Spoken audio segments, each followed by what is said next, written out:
Come closer to the fire, my sister in business.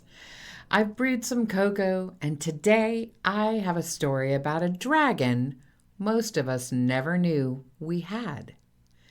Entrepreneurship is an adventure.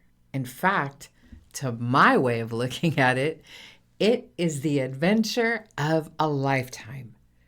And like any real adventure, there's swashbuckling, love, passion, dragons, and twists and turns no one expected. Those dragons, though, they aren't the monsters of the story. They are the messengers. And the fiercest, most misunderstood of them all is fear. Not as a villain, but as the guardian of the very power we are seeking. The cool thing is, the fear dragon isn't here to incinerate you or destroy you. She is here to guide you, to protect you, and to offer you a chance to view yourself and your world from a new vista. Wouldn't that be awesome? To see her as one of your greatest allies. Stay tuned while I break it down for you. Welcome to Awaken Your Biz Goddess, the space where women entrepreneurs stop forcing business to work and start leading their own way.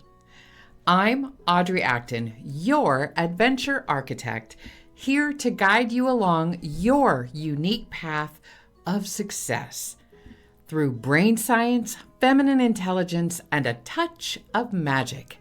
This is where business becomes your adventure map, and every step leads you closer to the woman you're meant to be. Fear is a funny thing. It's that feeling that we push away, we deny, and struggle to pretend it simply doesn't exist in our worldview.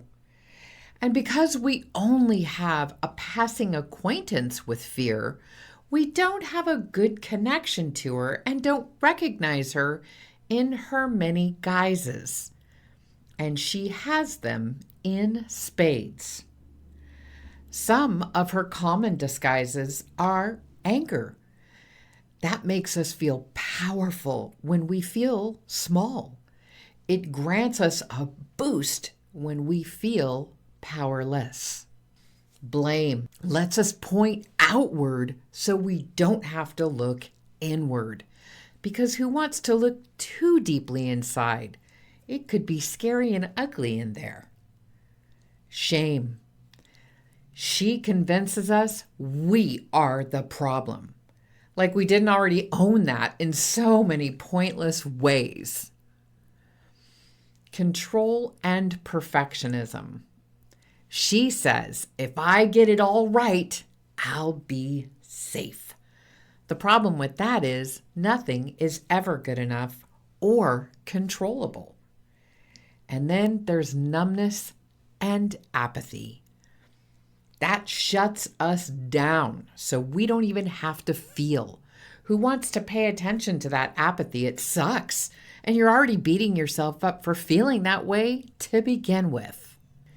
Every time we react from one of these disguises, we hand our agency to fear without even realizing it. Think of it this way. Have you ever posted a reel or anything on socials and gotten crickets?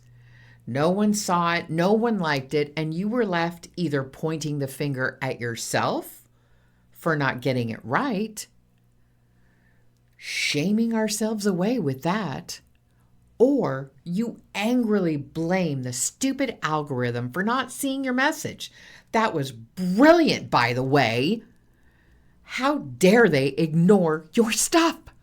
You did it all right. That anger, shame, and blame are all real. You do feel them. The root of them all runs a bit deeper than that, though. Fear of never being seen. Fear that it really is a mistake you made and you're lost in knowing what it is, so you can't even fix it. Fear that you will never catch up to the tech and the algo, well, it'll just leave you behind forever. What if every time you felt anger, shame, or blame in your business, it was your dragon whispering, "I'm afraid," and you just allowed her to share that fear? In our world, fear is seen as a weakness, and one you certainly do not want to admit to. There goes your credibility and your power. So the answer, of course, is to slay the dragon in its lair. The problem with that is the lair is your heart, and that dragon is there guarding your very own treasure. When we push that fear away, mock it, or pretend it isn't even a thing, we otherize it. We disconnect it from ourselves, and it becomes bigger, badder, and louder until you are literally powerless against it. On the other hand, if we lean in, if we name her, speak to her, and most of all, invite her to share her reason for being there, we gain our power back. We reclaim that part of us we have been banishing out of our own false beliefs in seeing the wrongness of that fear dragon. In some old stories, the hero who faced the dragon didn't always slay it. Sometimes they listened, sometimes they offered it water, and in return, the dragon revealed the path forward. Even Bilbo chatted with Smaug before things went horribly wrong. A dragon you run from controls the road ahead. A dragon you approach with curiosity can show you the path you were meant to walk. So, how do you get to know that fear dragon and move into a co-creative relationship with her? First off, you recognize her. You do that by paying attention to those fear-adjacent feelings: anger, shame, blame, perfectionism, or apathy. Awareness of where you are, where your heart is half the way there to talking to that dragon. Second up, take a deeper look at those fear-adjacent feelings and ask what is behind them. Turn inside and be brave. I know you are. You are an entrepreneur. It's sort of a job requirement. And ask yourself, what is anger hiding? Third, pick up that journal and write this question. If my fear dragon could talk to me, what would she tell me she is protecting? I want to remind you, fear is a built-in safety mechanism left over from eons of evolution. It reacts differently now in our physically safer world, but our feelings don't know that. It's not a life or death situation anymore. They only know it makes our heart race and our palms sweat, so to speak.